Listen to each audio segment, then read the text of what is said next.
आरक्षण वापस दो, वापस दो, वापस दो, नहीं तो गद्दी छोड़ो, गद्दी छोड़ो, गद्दी छोड़ो, गद्दी छोड़ो। मैं अगर कोई गलती करूंगा तो मेरे बेटे को अधिकार है पूछने कि पापा ने ये गलती आपने क्यों की। तो हम कांग्रेस ने वो चीजें की है, मैं कह रहा हूँ, राजद को भी बोल रहा हूँ, जदयू को बोल रहा हूँ, भाजपा भी बोल रहा हूँ कि आपने क्या क्या किया हमारे समाज के साथ में किया। नेता होना अलग बात है, अपनी बात को रखना अलग बात। हमारे लोग जिस जिस पार्टी में थे अगर अपनी बात को रखते तो आज ये नहीं होता। हम भारत के शान हैं, हम बिहार के जान हैं, जान है, जान है, हम जमुई के पान हैं, पान है, पान है, गर्व से कहो हम पान हैं, पान है, पान है, हाँ गोरख हम पान हैं, लंबे लंबे बड़े बड़े संस्कृत और साहित्य की बात करें, हमारे लोग समझे नहीं तो फायदा क्या है। मुझे अपने लोगों से बात कर रहा हूँ, मैं उनको समझा रहा हूँ, जो भाषा में उनको समझ में आ रही है वही समझा रहा हूँ। लेकिन जिस भाषा को आप सर मंच पे बोलते हैं, आज बहुत सारे लोगों से हम बात करने की कोशिश की, सेम वही भाषा वो बोलना शुरू कर दिया। वही तो मैं चाहता हूँ, वही तो हम चाहते हैं कि वो हमारे बात, हमारे लोग हमारे अपनी बात को समझे।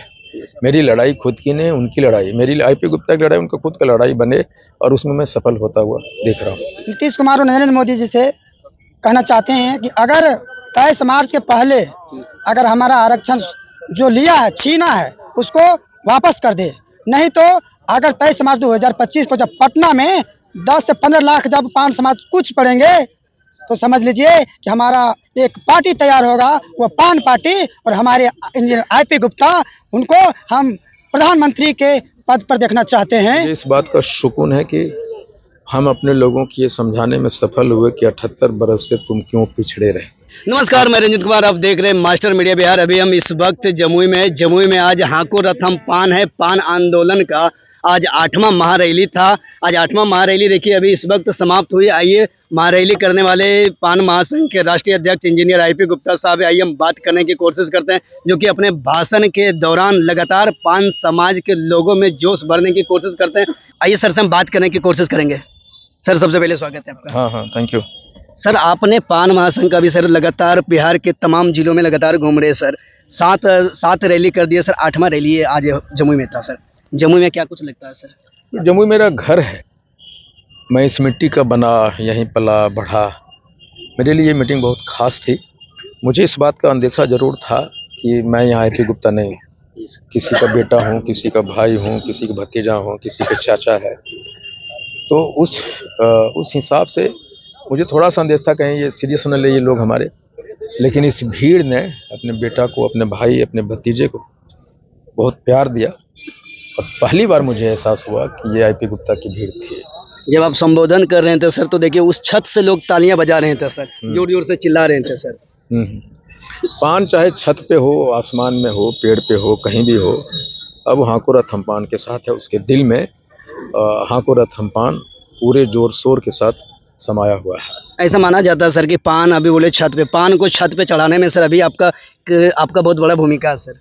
नहीं, बिल्कुल। मैं इस बात का सुकून है कि हम अपने लोगों की ये समझाने में सफल हुए कि 78 बरस से तुम क्यों पिछड़े रहे, वो क्या कारण रहा है, और वो लोग समझें कि हमने बोला नहीं, हमने मुंह में आवाज़ नहीं था तो आवाज़ दिया। लड़ने के लिए आना पड़ेगा, अपने भाड़े से आना पड़ेगा, खुद रहना पड़ेगा 12 घंटे, ये सारी चीज़ें लोगों ने समझा और उसी का नतीजा है कि मैदान दर मैदान हम लोग भरते जा रहे हैं, अपने अधिकार को समझते जा रहे हैं। थोड़ा एक तीखा सवाल है सर, लगातार आप कांग्रेस के नेता हैं सर, लेकिन आप जब भी जहां भी भाषण जहां भी आप अपने संबोधन स्टार्ट करते हैं सर, वहां सबसे पहला टारगेट आप सब पार्टी को करते हैं, लेकिन सबसे पहला आप कांग्रेस को ही नाम लेते हैं सर। नहीं, कांग्रेस इसलिए कि सरकार में पहले कांग्रेस थी और उन्होंने जेपीसी रिपोर्ट में हमें तांती तत्वा माना था, और जब आप तांती तत्वा मानते हैं तो फिर 40 बरस से आपने क्यों नहीं दिया।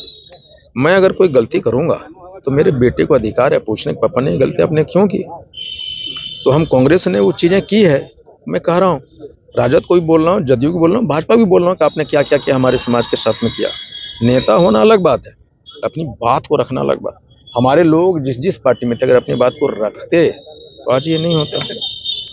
राजनीति में सर इतना ज़्यादा कड़वा सच बोलना सर कहीं आगे नुकसान भी हो सकती है सर। नहीं, हमारे लोगों को जो बातें समझ में आए हमारे बात राजनीति, हमारे लोग बहुत सीधे साधे हैं, उनको राजनीति या सामाजिक के घुमावदार बातें समझ में नहीं आती, उनको उन्हीं भाषा में उनको समझाना होगा। हम लंबे लंबे बड़े बड़े संस्कृत और साहित्य की बात करें, हमारे लोग समझे नहीं तो फायदा क्या है। मुझे अपने लोगों से बात कर रहा हूँ, मैं उनको समझा रहा हूँ, जो भाषा में उनको समझ में आ रही है वही समझा रहा हूँ। क्या लगता है सर, अब 2025 में गांधी मैदान में 23 मार्च को भर रहे हैं सर?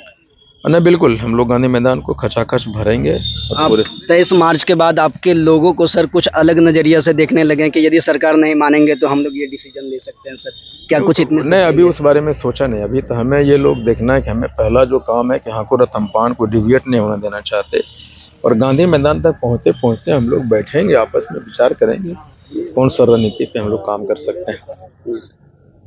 लेकिन जिस भाषा को आप सर मंच पे बोलते हैं, आज बहुत सारे लोगों से हम बात करने की कोशिश की, सेम वही भाषा वो बोलना शुरू कर दिया है। वही तो मैं चाहता हूँ, वही तो हम चाहते हैं कि वो हमारे लोग हमारे अपनी बात को समझे। मेरी लड़ाई खुद की नहीं, उनकी लड़ाई, मेरी आईपी गुप्ता की लड़ाई उनका खुद का लड़ाई बने, और उसमें मैं सफल होता हुआ देख रहा हूँ। Thank you sir. क्या कुछ कहना चाहेंगे सर? हम तो कहना चाहेंगे कि आईपी गुप्ता इंजीनियर साहब जो मुहिम छेड़े हैं, जब तक चलेगा, जब तक कि सरकार या कोई पार्टी ये नहीं कहेंगे हमरा कि आपको आरक्षण वापस दे रहे हैं, रथ को रोकिए। क्या कुछ कहना चाहेंगे? मैं सबसे लड़ाई लंबी होगी आरक्षण के लिए, पता है ना? जब तक हमारा आरक्षण नहीं मिलेगा तब तक ये हाको रतम्पान ये लड़ाई चलते रहेगा। और हमारे राष्ट्रीय अध्यक्ष इंजीनियर आईपी गुप्ता जी के नेतृत्व में पूरे बिहार में ये पान युग का जो निर्माण हुआ है, पूरे पान समाज एकत्रित हो गया है, और कदम से कदम मिला करके हमारे साहब इंजीनियर आईपी गुप्ता के साथ चलने के लिए तैयार हूँ। अगर हमारे आपके बीच आज तक कोई नेता नहीं पैदा हुआ था, जो कि आज़ादी के बाद जो 1952 में जो हमारा आरक्षण मिला और छीन लिया गया, हमारे एक भारत में पहले नेता हैं हमारे राष्ट्रीय अध्यक्ष इंजीनियर आईपी गुप्ता, जिन्होंने पान समाज का रक्षा करने वाले, जिनके नेतृत्व में आज 19 जनवरी की जो रैली रखा गया था। क्या लगता है कि यदि 23 मार्च के बाद भी यदि सरकार अब तक आप लोग को कोई एक रिप्लाई नहीं दे रही, कोई आपको नोटिस भी नहीं कर रही है, यदि कर भी रही तो दिखाने की कोशिश नहीं कर रही है, क्या लगता है नहीं करेंगे तो क्या अगला पार्टी वार्टी कुछ बन सकता है क्या? देखिए, अगर वो नीतीश है ना, ये नीतीश कुमार और नरेंद्र मोदी जी से कहना चाहते हैं कि अगर 23 मार्च के पहले अगर हमारा आरक्षण जो लिया है, छीना है, उसको वापस कर दे, नहीं तो अगर 23 मार्च 2025 को जब पटना में 10 से 15 लाख जब पान समाज कुछ पड़ेंगे, तो समझ लीजिए कि हमारा एक पार्टी तैयार होगा, वो पान पार्टी, और हमारे इंजीनियर आईपी गुप्ता, उनको हम प्रधानमंत्री के पद पर देखना चाहते हैं। इसलिए करके ये हाको रतम्पान अगर वो सरकार दिया तो दिया, नहीं तो हमारी पार्टी खुद तैयार होगा और अपना ये पान समाज का आरक्षण खुद अपने आप लड़के वहाँ से। जिम्मेवार किनको मानते हैं आरक्षण छीन गया है? जिम्मेवार हमारे इतना दिनों से जो 78 साल से जो वोट देते आया है, और हमारा मतलब सभी नेता वैल्यू नहीं दिए, सभी नेता जिम्मेवार है इसमें। जब से भारत देश आजाद हुआ 1952 से लेकर के कांग्रेस, राजद, बीजेपी, जेडीयू सभी जिम्मेवार है हमारे आरक्षण छीनने के। आप किनको जिम्मेवार मानते हैं सर? मैं सबसे पहले जिम्मेवार नीतीश कुमार को ही मारता हूँ। क्यों नीतीश कुमार को? क्योंकि नीतीश कुमार वो अगर वो रिव्यू पिटीशन में जाते, हमको दिए, अगर बढ़िया से, अगर संसद में बढ़िया से बिल पास करके अगर हमको एससी का अगर दर्जा देते, तो आज हम लोग को ये भुगतना नहीं पड़ता। मतलब नीतीश कुमार को मानते हम नीतीश कुमार को। आप किनको जिम्मेवार मानते हैं? हम जिम्मेवार सबसे पहले अपने ही लोगों को मानते हैं। क्यों? क्योंकि आज तक हम अपने 80 लाख की आबादी में एक नेता पैदा नहीं कर पाए, तो जिम्मेदारी इसका कौन हो सकता है? हम ही लोग ना जिम्मेदार हैं। हमारे सर मेहनत करके आगे आते रहे, हम लोग उनको वोट नहीं दिए, उनको ना एमएलए बनाए, ना एमपी बनाए। एमएलए में खड़ा हुए थे ना, तो हम ही लोग ना उनको वोट ना दिए, ताती तत्वा।